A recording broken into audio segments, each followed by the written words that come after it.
Hey, good morning, everyone. I'm so thankful that you were able to take some time out this morning to spend with us to talk about our mid-year market roundtable.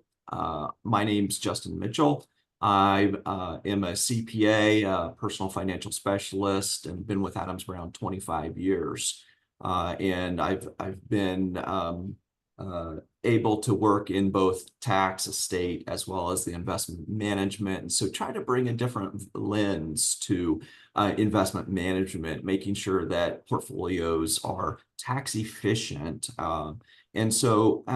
We are blessed to be part of a very large CPA firm and have expertise on both sides of the aisle. Today, I'm joined by three of my colleagues. The first is Jude Fox.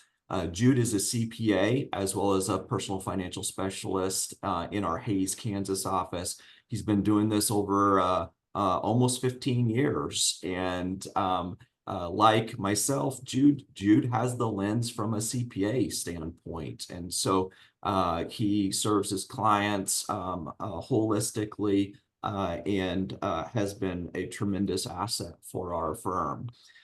In addition, I have Trent Woodcock. Trent is a certified financial planner, or CFP. He's been in the industry over a decade, and Trent has been extremely valuable in the investment research, the investment modeling, and taking an analytical approach to client management. And last, I have Grover Musser. Grover is also a certified financial planner. He helps his clients with the lens of income projections and using software to analyze portfolios to determine, are we on target for retirement, or are we not? And so we appreciate his approach to financial planning, looking at even digital assets such as cryptocurrency. That said, today we're going to talk about some of the current economic conditions. We're going to talk about tariffs, the big, beautiful bill, and what that does for consumer behavior, what opportunities or dangers might be in the market, and some practical strategies that you can apply to your portfolios. So let's dig in.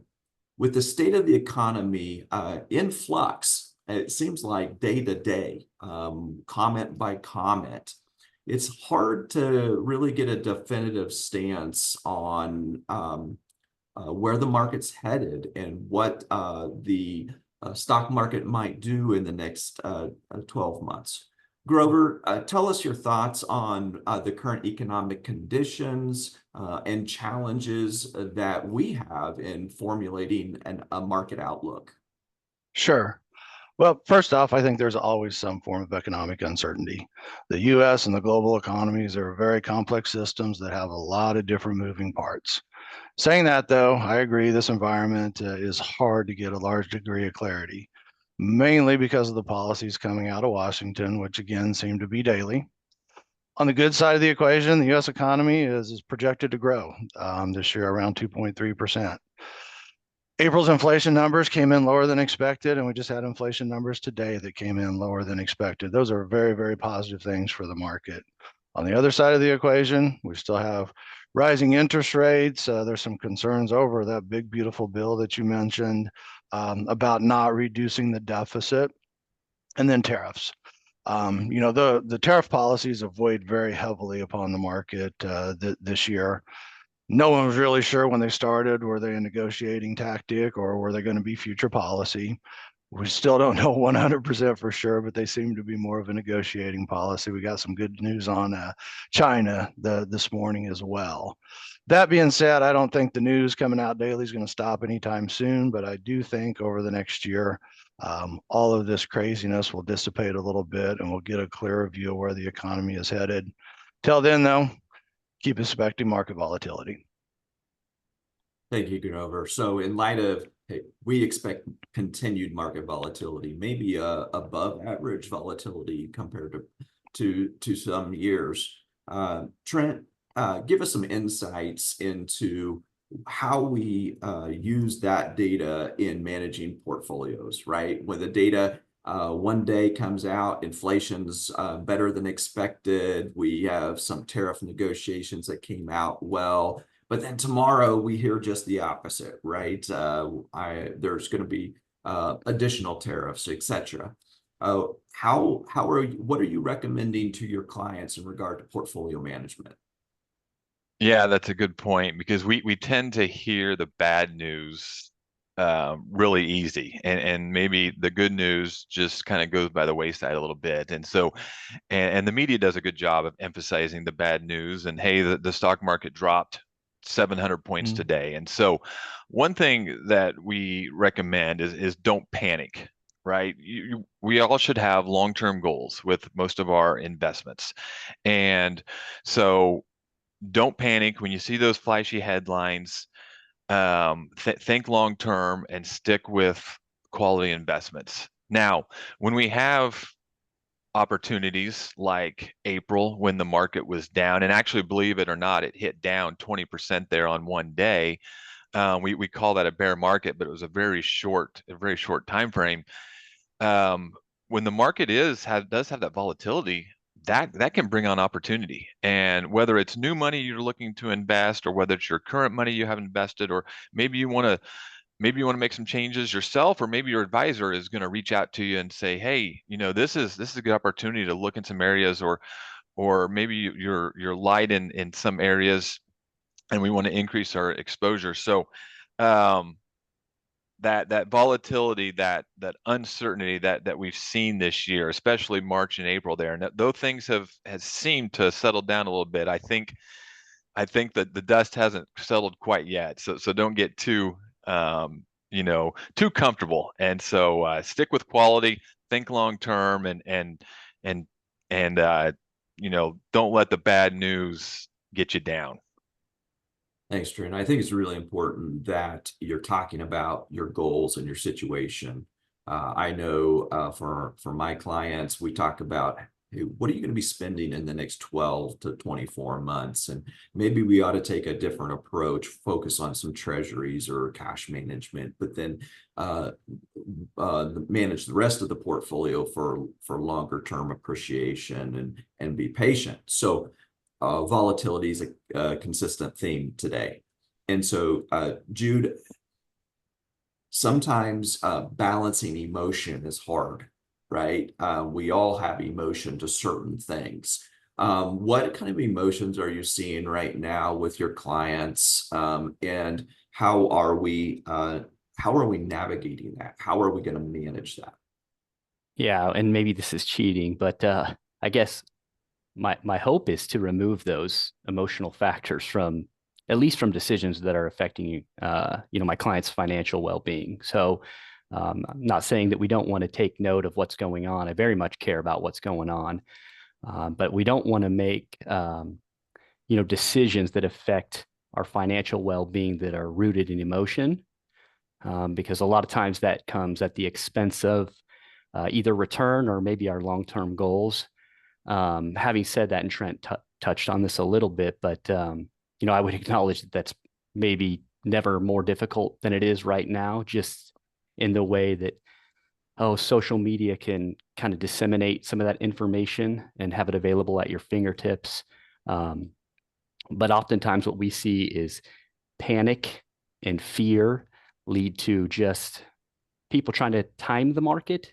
And more often than not, that leads to outcomes that are, worse off than if they just stayed the course. And, to your point earlier, it has to do with preparation and understanding that volatility is normal, right? And so, if we look back over the last 75 years, 70% of market years had a positive return.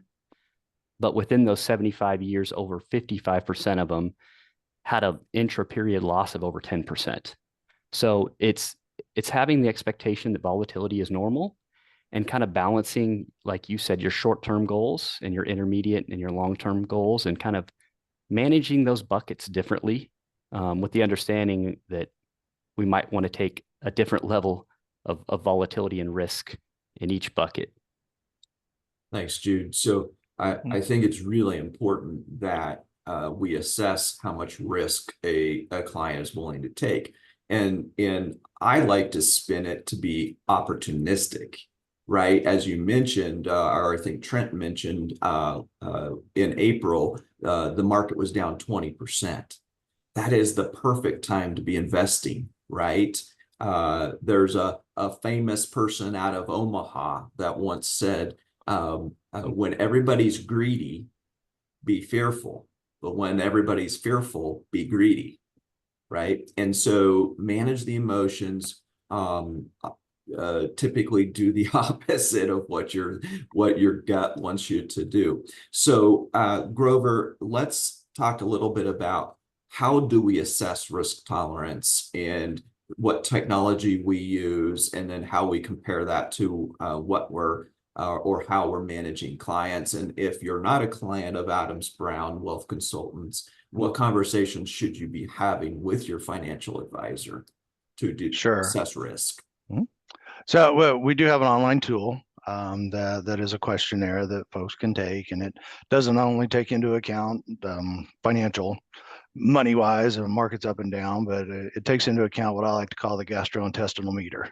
You know, what can your tummy take with what your money is doing in the markets over time? And it is important because, you know, we all need to get a good night's sleep. And if your investment portfolio is keeping you up at night, you might be taking more risk than what you need to be. But without actually going through it with someone that has some experience that can talk you through how much risk you actually need to take to accomplish your financial goals. And if it doesn't match with your gastrointestinal meter, you have to have a tougher conversation about, you know, what you're going to do with your money. So matching your investments to how you can sleep at night is very, very important. And a lot of people need help with that. And we're out here to help folks if they want it. Thanks, Grover. And I think investment selection is extremely important in that process, right? If we have clients that want to be ultra conservative, there are options for that. It's not a one size fits one, or one size fits all, excuse me. It is something that you have to have that conversation.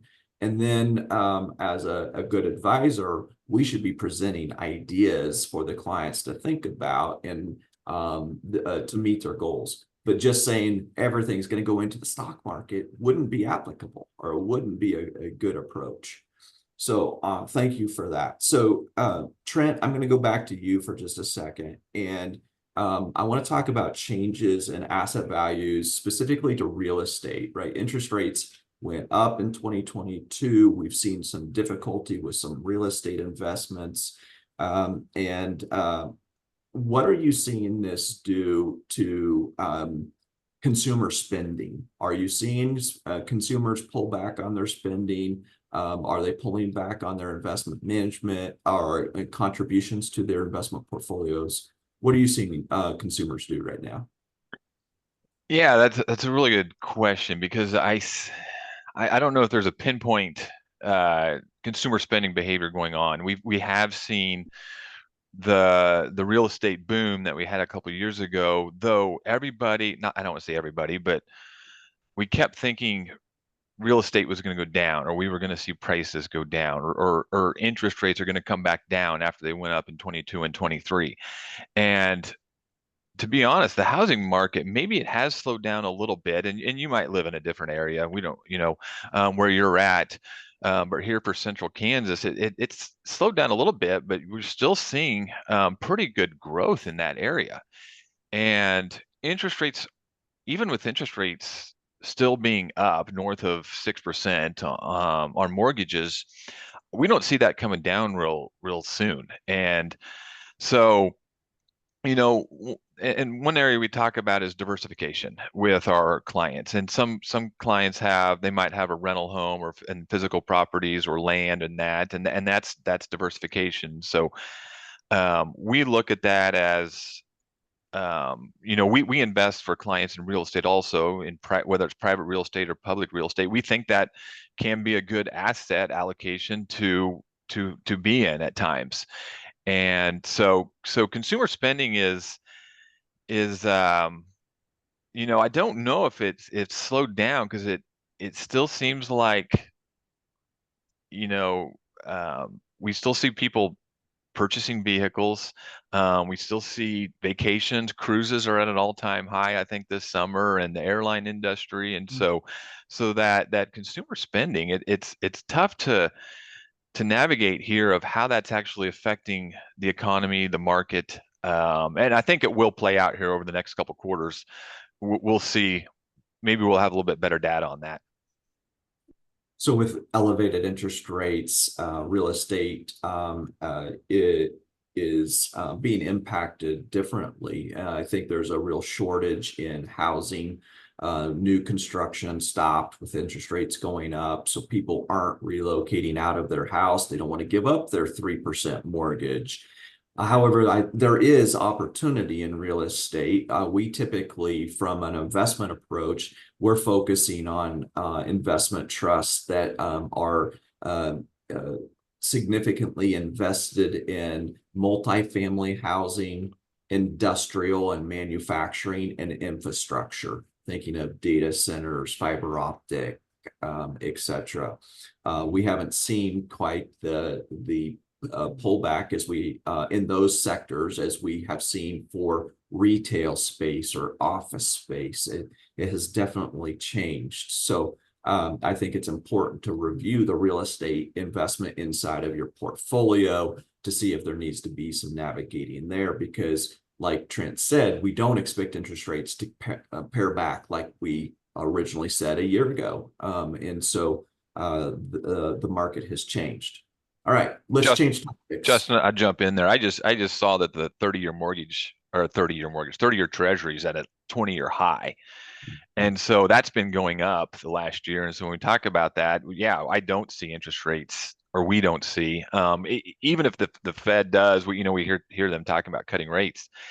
It's probably going to affect the short term more than it is the longer term. And so that's why we do think interest rates are probably not going to move a whole lot. We'll see.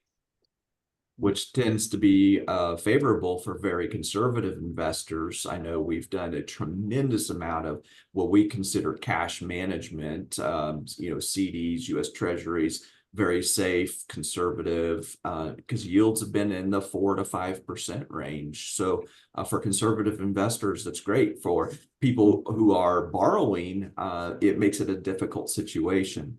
So let's change gears now. All right, we've talked about markets and behavior.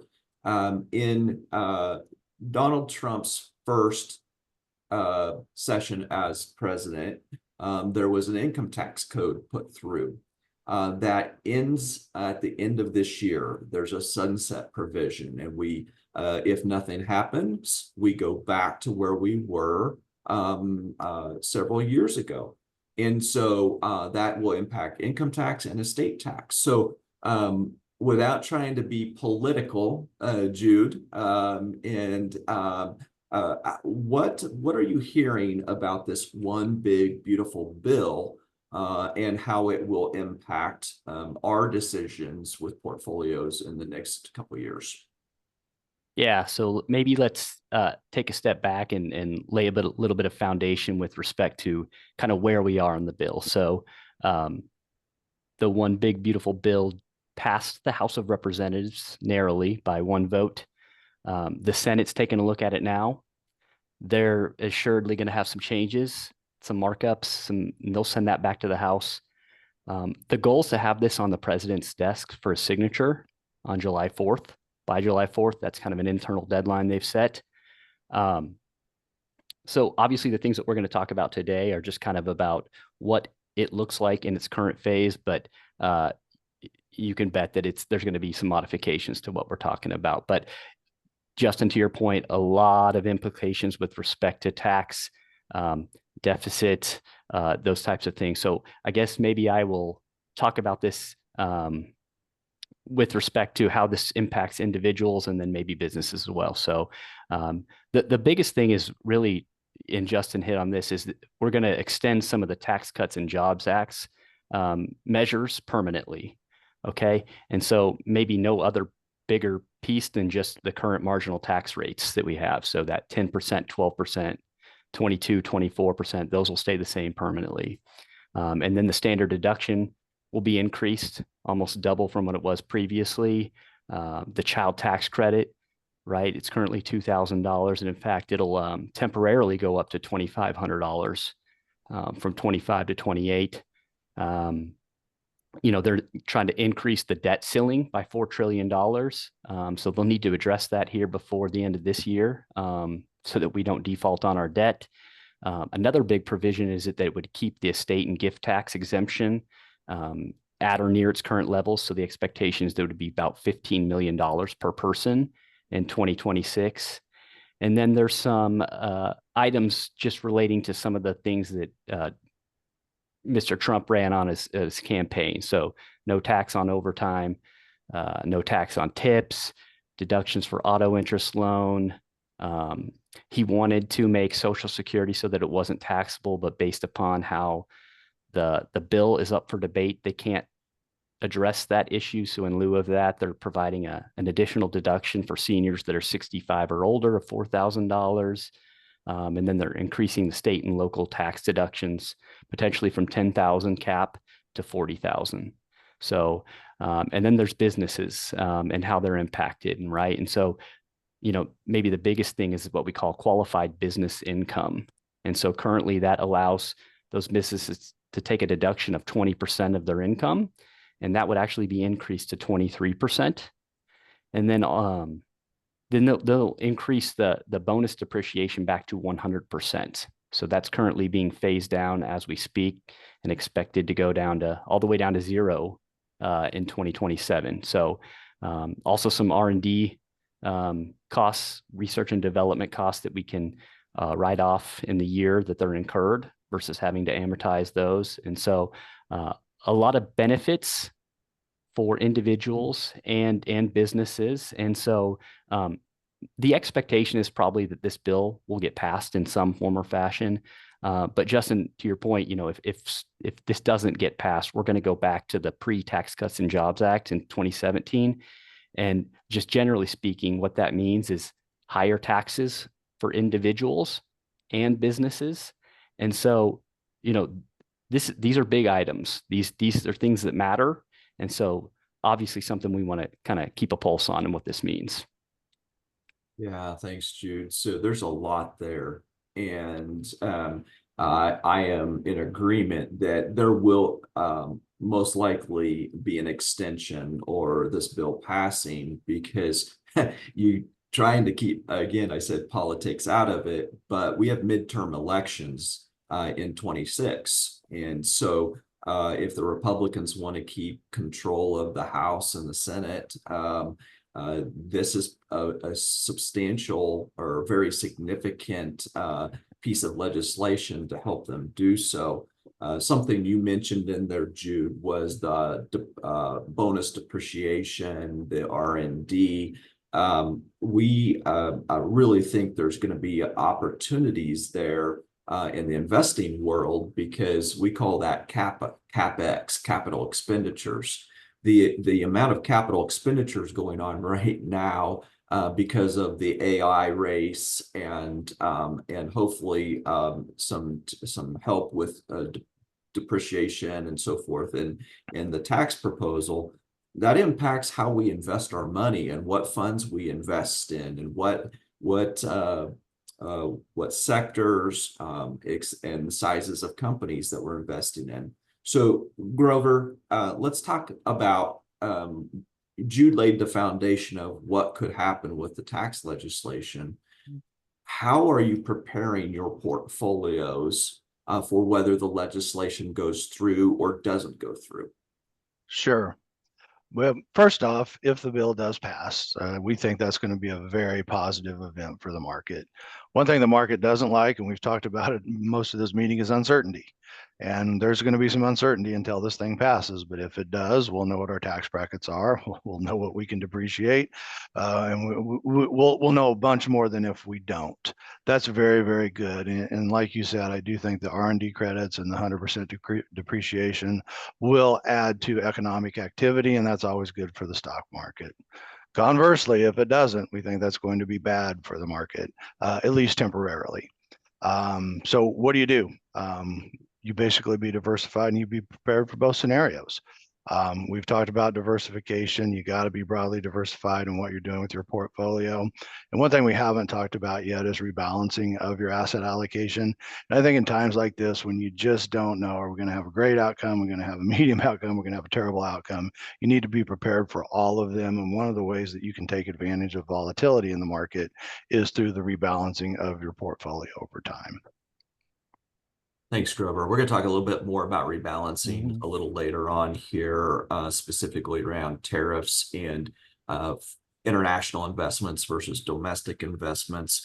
But let's turn this back to Jude for a minute and talk about the state of debt, right? Debt within U.S. households, and then even considering debt on a national basis. What's your thought in regard to the amount of debt that we're carrying as a country?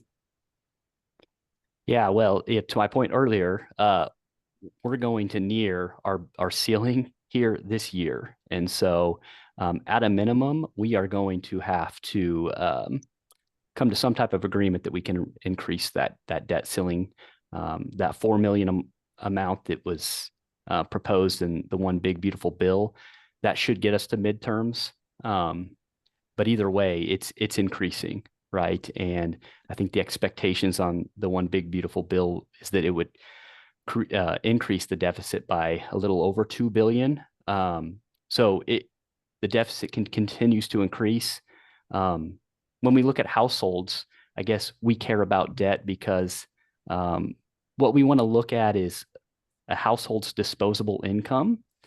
And we want to see how much of a household's income is going to service debt, because that will help us figure out how much a household can spend. And I guess, why do we care about that? Well, consumption from a household perspective is largely what drives economic activity. Okay. And so we look at household debt and what that means almost as a predictive or a leading indicator of, what we might see in terms of a recession. Okay. And so right now, debt service represents about 11% of disposable income, which is pretty well in line with what we've seen post 2008 financial crisis. So the level of debt service in and of itself, even though it's growing and it crossed over 18 trillion at the end of 2024, in and of itself, it doesn't alarm me. I guess, though, I am keeping my eye on a few things. And so in particular, it's the amount of credit card debt that we have. And that just went over $1 trillion here recently.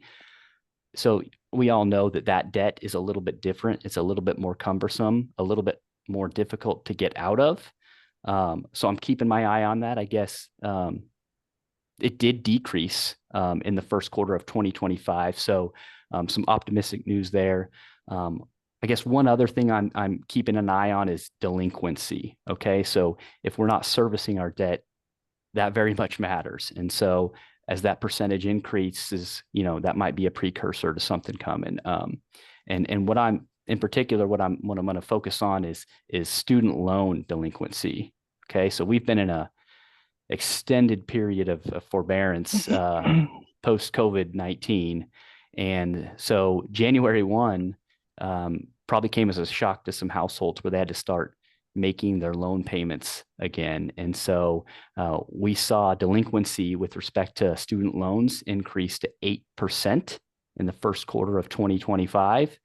And so I'm curious to see what the second quarter holds. I want to see how households are reacting to that change, how they're adjusting, seeing how it's affecting disposable income and how much we're consuming. Just kind of in line with trying to see if we can't see this storm coming before it hits. Thanks, Jude. I alluded early in our session here that we take a holistic approach to investment management. And what I meant by that is we like to kind of take a top-down look at how our clients are financially. So that includes, talking about their estate plan, whether they have a will or a trust, talking about life insurance and long-term care insurance.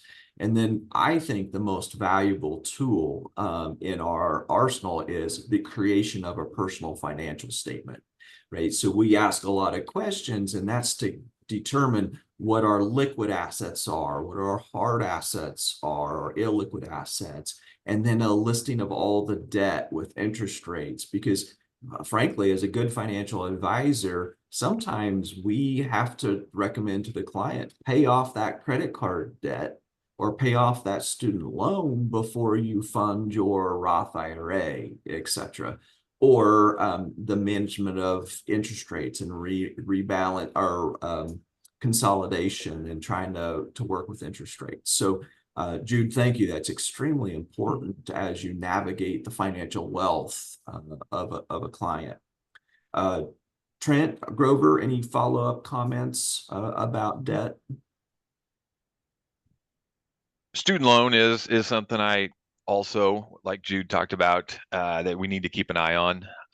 If how what the delinquency rate is at, and if that does go up. And I think, we talk about the number of consumers out there that still have student loan debt, whether they're in their 30s or their 40s, and that's gonna, I think that could be a big drawdown here. So we'll see. So I mean, yeah, it's consumer debt is with higher interest rates and spending is still a concern. Okay, so debt levels are concerning, both from a consumer standpoint and from a national standpoint. We are hearing a lot about tariffs, and tariffs, in our opinion, are inflationary, right? Tariff is just an additional tax.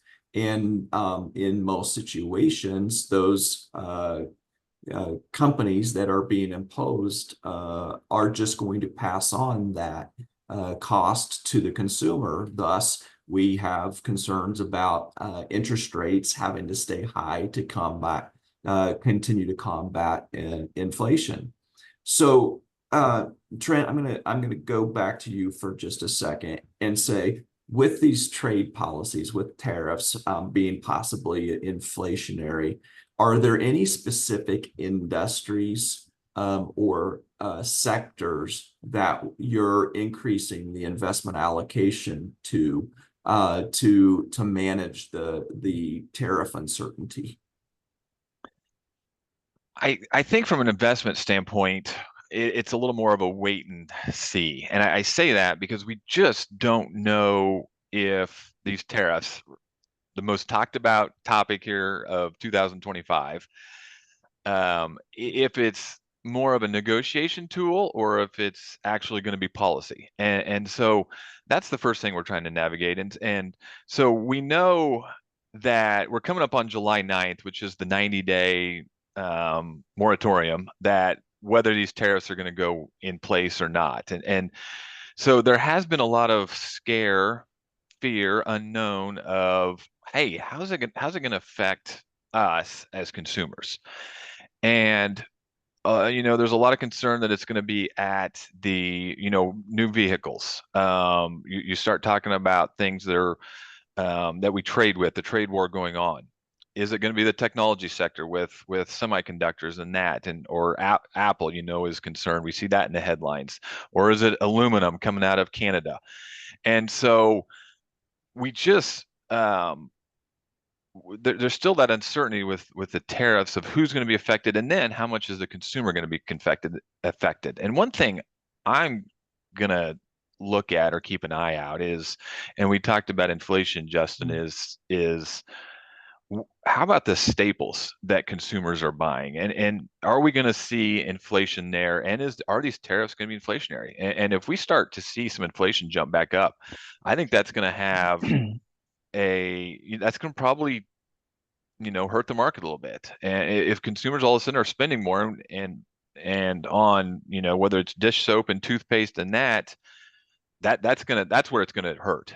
And we can stop buying cars and buy used, but there's tariffs is it's kind of a wait and see approach here, and we'll see what happens here in the next 30 days with this deadline and talks with China that are ongoing now that we see that have just happened over the last week. Great. So, Grover, I'm going to give you the same question. All right. So, what do you think the stock market, and again, we don't know what the stock market's going to do, but are there any opportunities that you're seeing in the stock market relative to tariffs? I don't know if there's any particular place that you can say, oh yeah, this tariff is really, really going to be good for it. But what the opportunities have been is when the market does go down 10 or 15% in a week, you want to make sure that you've got some assets that you can move around into the market to take advantage of the volatility, because we think volatility is going to be around for a while just because, again, tariffs, we just don't know. And they've got a whole lot of negotiation to do between now and July 9th. I think there was 120 countries that we're negotiating trade deals with. They're supposed to be done by July 9th. I don't think that's even humanly possible. So if they put them back, if they don't put them back in place, kind of business as usual, the economy's going to grow. If they put them back in, we're going to get another buying opportunity in the marketplace. So to your point, we don't know where the market's headed over the next 6 months, but we definitely want some dry powder to be able to take advantages of more dips in the market as they come about. Excellent point. The dry powder being cash on hand, not fully invested, because to Grover's point, I would agree that the probability of getting these tariffs resolved in the next less than 30 days is probably zero, and in which we are most likely going to continue to see big swings, and we want to try to be opportunistic. So regarding the dry powder and bond market, Jude, I want to ask you a question around taxation. So we invest clients, as I mentioned early on, we have clients that have extremely conservative portfolios because they anticipate buying something in the next, or spending some money in the next 12 months, that we don't want to put that at risk. And what we often see is the improper use of CDs versus treasuries, etc., because people aren't considering the tax ramifications of what they own. Jude, would you explain to our audience why we recommend certain bond funds or fixed income instruments because of looking through the tax lens? Sure. So at Adams Brown, well, we like to focus on after tax return, right? That's the most important measure in our mind. And as my colleague Grover likes to say, it's not about what you make, it's what you keep. And so we want to take taxes into consideration when we're making investment decisions. And with respect to bonds, that could be evaluating whether we're paying interest on CDs and whether there's maybe a better alternative in the way of U.S. Treasuries. Those are debt obligations of the United States government. And so those have a special tax feature that you don't pay income tax to the state in which you live in. And maybe it's also considering municipal bonds. Okay. And so those are federally tax exempt. And depending upon where the bond originates, they could be state tax exempt as well. And so we want to take into consideration what tax bracket you're in, both federally and at the state level. And sometimes it's worth reevaluating the tool you're using, and not to fall in love with that yield return number, because what's more important is your after-tax return or yield. And so sometimes, taking a look at the tax return and how that's affected by your investments and what they're doing is critical. And so, and I think, to pat ourselves on the back, I think that's where we excel, right? Is we don't just look at one at the expense of the other. Decisions are made holistically. Thanks, Jude. I think it's extremely important that your financial advisor is reviewing the income tax return with you. Otherwise, it's very difficult to have confidence in the investment that we select, to determine the tax equivalent yield, or essentially what you were saying, how much we're keeping in our pocket. Mm-hmm. So I was blessed to be able to sit in a meeting with Jude and another CPA within the last couple of weeks, and the integration of looking at different investment options in this particular case was extremely beneficial to the client. We were able to lower future tax bills. So Trent, I'm going to turn this back over to you, more specifically in investing in the bond market. Some people call it bond market. We call it fixed income. There are a lot of definitions that we have to clarify. What are you using, and how are you using bonds right now? Yeah, bonds are interesting because of, and I'm going to tie this into interest rates, and we're going to kind of, intertwine the two, bonds and fixed income, a little bit. But one, we're staying diversified within that. Now, when I say diversified within fixed income or bonds, we're talking anywhere from treasuries, like we talked about, to corporate bonds, to U.S. government bonds or mortgage-backed securities. So there's a number of different areas to invest in that fixed income sector. And so, one, we are staying diversified. We've been keeping a really close eye on this, and we have been actively making changes in the last really 24 months, really going back to 2022, when, if you remember, and we have short memories in the investment world, but 22 was not only a bad year in equity market, but the bond market also got crushed. And usually we don't see that. Usually your bond portfolio is set, or you have that allocation, whether it's 20% or 40% set in some sort of fixed income. Hey, this is going to provide that stability. When the market goes south, when we have the volatility from the tariffs and I just can't stomach that. Okay, I want my fixed income to hold up. And it wasn't doing that. It didn't do that in 22. Well, interest rates have come up. Now with fixed income, we can get a higher yield. We can beat, treasuries and that, but you're still taking some risk. We say stick with quality bonds, those that are investment grade. But we're keeping an eye on the interest rate curve, because we have this, I touched on it earlier, we have this inverted curve right now. And I say inverted, it's more a U-shaped, where we can get a higher yield short term and we can get a higher yield out on the 30-year, but it's that kind of an in between. And so within that fixed income, it's diversifying, it's trying to navigate into those areas that we think, trying to be proactive ahead of time, that we think are going to be secure, because we want, most of the time, we're not chasing that yield, that return with fixed income in your portfolios. Most clients that I meet with say, hey, I want that stability. And so it's staying investment grade, it's staying diversified in that fixed income area, and working with your advisor to say, hey, where should I be moving? Where should I be going? And so that's been our approach here over the last, again, I take it back into 2022. We've been very actively in fixed income, of trying to think ahead of the game as best we can.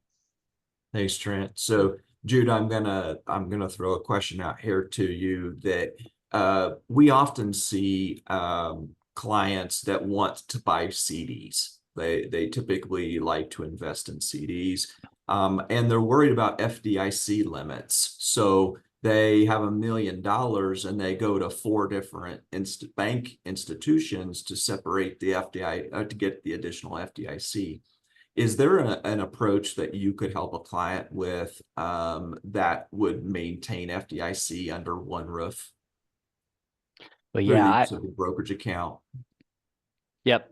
Yeah. So, well, all things equal, if they're paying the same rate, my preference is to own treasuries, right? They're of a similar risk. In fact, you're borrowing directly from the U.S. government, which is FDIC, basically, right? If they can't meet their obligations, they'll print more money. So all things equal, if we're talking about two securities that are paying the same rate, no difference in risk, in my opinion, and you have almost a guaranteed, repayment source. So in my mind, when you own treasuries, you have unlimited FDIC coverage. and state tax exemption. So Correct. yes, but and there are options to where you can purchase CDs inside of a brokerage account. We typically custody through a company called Charles Schwab, and you give us $1 million. You truly want CDs. We can buy 4 different CDs across the United States, diversifying and maintaining FDIC instead of having to go out to a whole bunch of banks. Frankly, we can do that under one brokerage account. So thank you, Jude. So we're going to wrap up here with some final thoughts. But while we're wrapping up with final thoughts, we'd love to have questions. If you can go to your bar at the bottom, there's a Q&A section. Please type in your questions for us. And while you're doing that, I'd like to open it up to the floor for final comments. So let's start with Trent. Trent, final comments or thoughts? Yeah, I hope everybody joining today has got something out of it and gotten a takeaway. I've really enjoyed it talking with my colleagues and sharing our thoughts and sometimes differences. You know, we work together and sometimes we see, but it's good to learn from each other. And we do that as a group, and then we want to be able to take that to you guys, hopefully our clients or but if you're listening in. And again, it's a good time of the year. We're into the early summer. We got past the tariff scare, the first wave of the tariff scare, and things have settled down a little bit. And the biggest thing, my advice is if you're concerned, if you're not sleeping at night, if the headlines scare you, is hopefully your advisors reached out to you, but give them a call and just ask questions. Hey, what should I be doing? Hey, can we talk? And we are more than happy to sit down, and we love talking about this type of stuff, and we could do it all day long. So thank you again for your time here today. And if you want to visit with one of us, there would be no cost. We'd be glad to visit with you to see what we can do or what advice we can give. Grover, any final thoughts?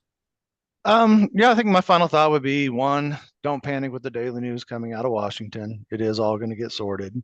Have an investment plan and stick to it through tough times. If you don't have a plan, get with an advisor and make one. I think that's important. Make sure your investments are properly diversified. I tell my clients all the time, you don't want all your money doing the same thing at the same time. And again, if you're not sure if you're diversified enough or you have a good portfolio, talk with an advisor about it. It's what we do every day. And I'm going to quote Warren Buffett, as you did earlier. When economic times get tough, Warren says it's never paid to bet against America. And I don't think that it ever will. Excellent, Grover. Thank you. Jude. Yeah, I guess maybe a couple thoughts here, and just to piggyback off of what Grover said.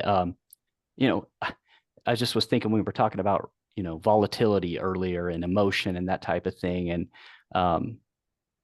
when clients hire us to be their financial advisor, a lot of times it's for what, in their opinion, it's asset management. But boy, I think we can be a big value in just being a barrier to making rash decisions, right? If you want money out, if you want to get out of the market, if you have an E-Trade account, you can do that pretty easy. But with a manager, you have to call them and talk them through it. And so in that way, you can't really quantify it, but I think we can be very valuable in that regard.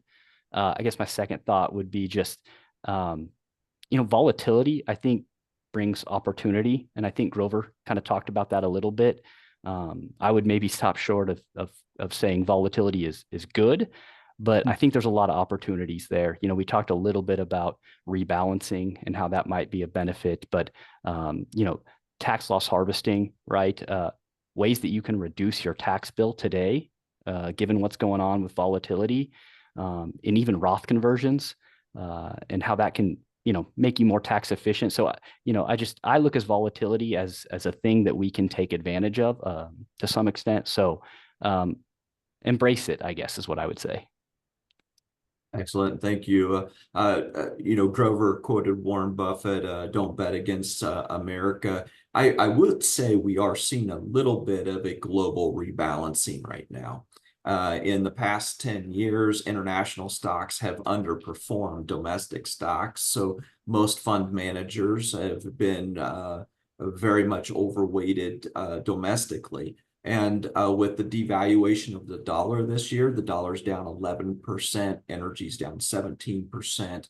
We're seeing more emphasis in Europe, specifically, and even Asia. The amount of capital spending in Europe right now, specifically in the defense area, is huge. And so I think to their point of diversification, it's important to look at our allocations and whether we overweight, underweight. So it does look like we have a couple, pardon me, a couple questions. I'm going to give Grover the first question here. It says, do you have any thoughts on specific sectors that might be opportunistic and that you're watching closely? Yeah, well, the one you just mentioned, European aerospace and defense is big right now because basically from pressure from the current administration, they're mandating that they spend more money on defending themselves. And so it's up like 65% this year, that particular sector. And I think that is going to continue because there's going to be a lot more money flowing to it. Here in the US, we really like the infrastructure, the utilities on the energy for funding AI. You're seeing large capital investments going into that space because AI is here to stay. There's no doubt about it, and it does take a lot of energy to keep it running. So those are two places that I think people could take advantage of where the pricing is right now. Thank you, Grover. And so we have another question specific to AI.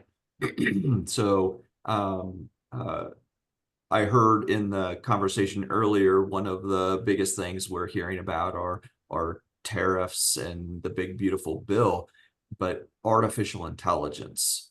And so the question is, and I'm going to give this to Jude, it says, how does Adams Brown use AI to enhance their services? AI can be a tool that takes away the emotions that Jude was referring to, but it's only as good as its user. So Jude, how are we using AI in our day-to-day operations?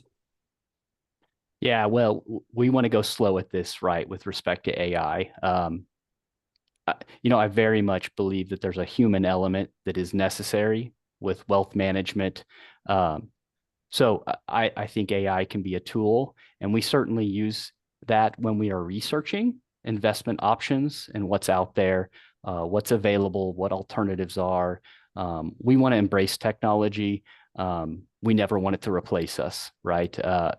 We think we're invaluable, and that personal touch is something that will kind of stand the test of time.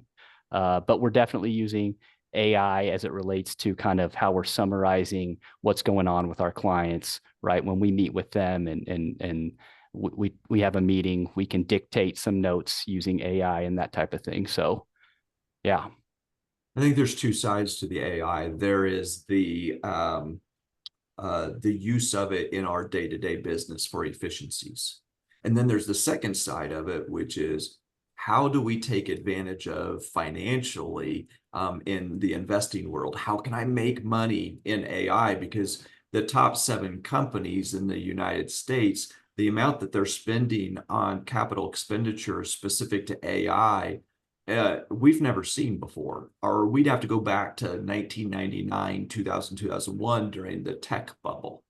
And so there's some concerns actually about what we call free cash flow, that the company's free cash flow, instead of being distributed to shareholders, is being reinvested in capital expenditures.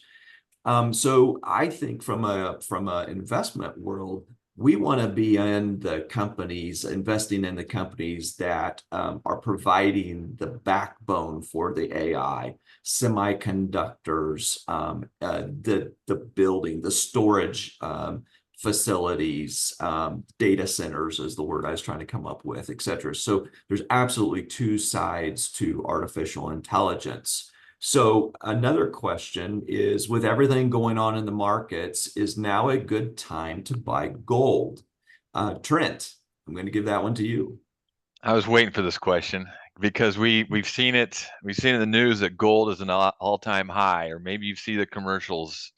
Hey, you need to be investing in gold, or take your IRA into gold. I saw one just like that last weekend, and so two ways that we approach this is: are you first, are you buying gold physically? And are you going out and buying gold coins or gold bars, or are you wanting to invest in it through through an advisor or through an index where you're buying, you're not actually buying physical gold, but you're buying the share price of gold as it moves. So as gold is an all-time high, I would say no. Because the one thing I have the gold, and if you compare gold to, I understand it's a hedge against inflation, but long term, if you compare that just to the S&P 500, the S&P 500 continues just to outperform gold year over year, long term. And so it can be, buy low. We go back to Warren Buffett, hey, buy low, sell higher.